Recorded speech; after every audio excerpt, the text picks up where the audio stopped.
conversation. We already hit on USC's recruiting and just the slog it's been in recent weeks, and also the possibility that Oregon could be getting at least a short-term bounce from going to the Big Ten. But the other, really big story, the coaches poll. So USC comes in at number 6 in the preseason coaches poll, and I'm fascinated. Like 3 SEC teams in the top 5. First off, Alabama at number 3 with Tyler Buckner at quarterback. I think Alabama's wildly overrated. But even if you disagree with that, even if you think Alabama is just right at number 3, that's where the Crimson Tide should be. The idea that 3 SEC teams are going to finish in the top 5, highly unlikely that all 3 of those teams are going to max out, have, 1-loss seasons. Like that they would all have to walk a tightrope. Like the Alabama, LSU, they play each other. You would think that Alabama or LSU is going to play Georgia in the SEC championship game. There's no margin for error if all those 3 teams are going to finish in the top 5 at the end of the season. Like, they have to win every game other than the ones that they play against each other, and I'm not seeing that. So for USC fans, seeing USC at number 6 might not seem like a great endorsement of USC, but if you then realize that, you're not going to have 3 SEC teams finishing in the top 5, most likely, not a guarantee, but most likely. And then, Michigan and Ohio State, they were both in the top 4 last year. The idea that they can thread that needle again, no, it's obviously possible because it just did happen in 2022.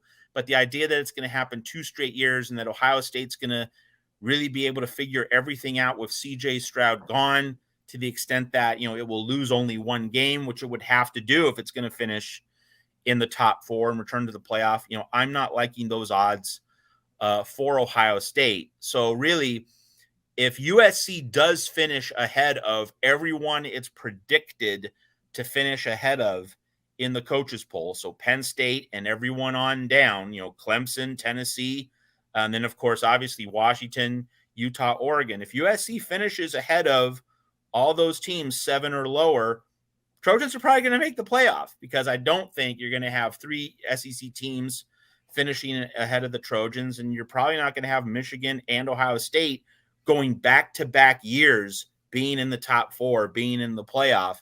So, and I don't associate too much importance in preseason polls, but just if USC fans are looking at this poll and they're trying to see, is this good? Is this bad? Is this neutral? I'd say it's pretty good on balance, just because of the composition of the top 5 in front of USC and the low degree of likelihood, the low degree of probability that that's going to be an intact top 5 at the end of the season. Well, it also depends on what your viewpoint is of what a top 25 should be preseason and what the voters are trying to do. So I have no issue with the approach. I think everybody can have a different approach. I would like the approach during the season to be extremely similar, but the preseason, there are those who are simply saying, we are predicting the final top 25.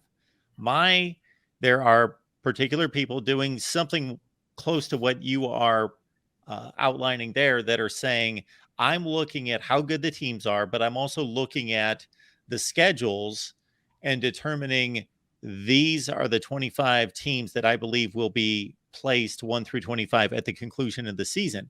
There are other people who say, I don't care what the schedule says. I am determining that these are the 25 best teams in the country in order, and regardless of what the schedule is, this is what I believe it to be. And the 5 best teams in the country could be in the SEC, and I'm going to rank them like that if I so choose. So I think either one's valid. Actually, I side with the latter. That's how I do it. When I throw out a top 25, it's at any time during the off season, it's what I just believe to be the 25 best teams in the country in order. Yes, Michigan and Ohio State threaded the needle last year. Like you say, it makes it even more difficult for 3 teams within the same conference to thread the needle.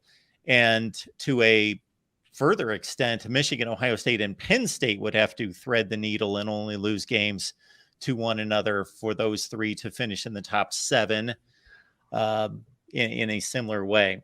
So, yep. And I agree with that if you are going to bother to take the time to do a preseason poll, something which I would never do because I don't believe in them, but if you were going to do it, yes, you would rank them on what you believe are the best teams in order. If you think LSU is one spot better than USC, you rank LSU one spot better than USC. It's as simple as that. Yeah, I'm not one that really does it much. I'm not saying I've never done it or won't do it in the future because it's something that creates conversation. So it's good for business and people enjoy it and people love rankings and ratings, and I do as well. But I don't put much stock in it, including mine. Now, once one game is played, I warned, since we've had a nice upsurge in subscribers here in the last couple weeks with an extra 1,000, I've warned them that once they see that initial top 25 that actually makes sense, they are forewarned in regards to what that is going to look like after one football game, because it is going to be based strictly on what has happened on the field and no assumptions about what is going to happen in the future. That's right. Marshall beats Notre Dame early in the season. Marshall gets a number 8 national ranking after week 2. Like, that is how it's supposed to work. If you're going to bother to do polls, right? And that's the big thing. Like, if you're committed to the discipline, if you're committed to the practice, that's how it's supposed to be. But of course, mainstream media, television coverage never covers the sport like that. If Mark Rogers was the commissioner of college football, or if he was, the director of college game day, we would have a much more informed college football public. That's for damn sure.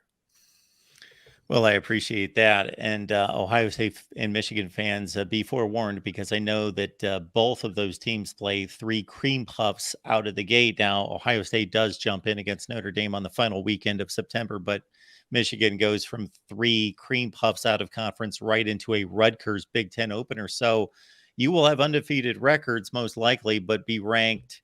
Maybe you won't even be ranked at that point. So just understand that it's the evaluation of the results and the performance, at least with me.